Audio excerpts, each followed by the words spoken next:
For me, it's been quite interesting, particularly with the retiring chair's comments about the challenge of the future. I think we forget sometimes how far we've come, but how far we've still got to go. And Brendan's approach around really challenging the sector to lift its game. The purpose of the Foresighting Forum is to get people thinking creatively and differently, throwing out the challenge to networks and other parts of the supply chain. One thing that I learned was engagement with consumers requires a proactive approach, and it requires engaging with people and considering their specific circumstances. One of the most interesting one I learned was about Horizon's project electrifying Esperance. So that was quite interesting in seeing how they had to go about the community engagement.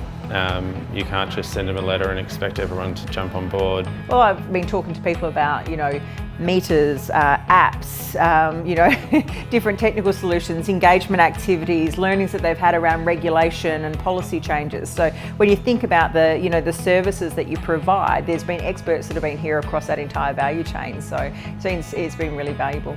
As Executive Director of Energy Trust of Oregon, I was invited to just really come and talk about who we are and what we do in the state of Oregon, and how that might translate or what kind of lessons learned might be applicable here. We heard about letting communities lead and define the process.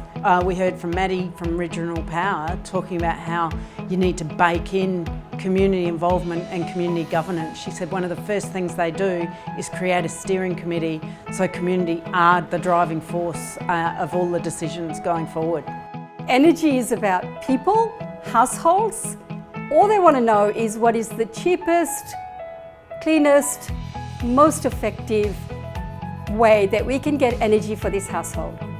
I'm a big fan of ECA because it's not just the transmission people in the room, it's not just your typical AER and AEMO people driving the conversation in the room. It is more of a bottom-up, it's more of a grassroots conversation, but also claiming our space in a very noisy, scary, uncertain transition. So that will forever be what I love about ECA.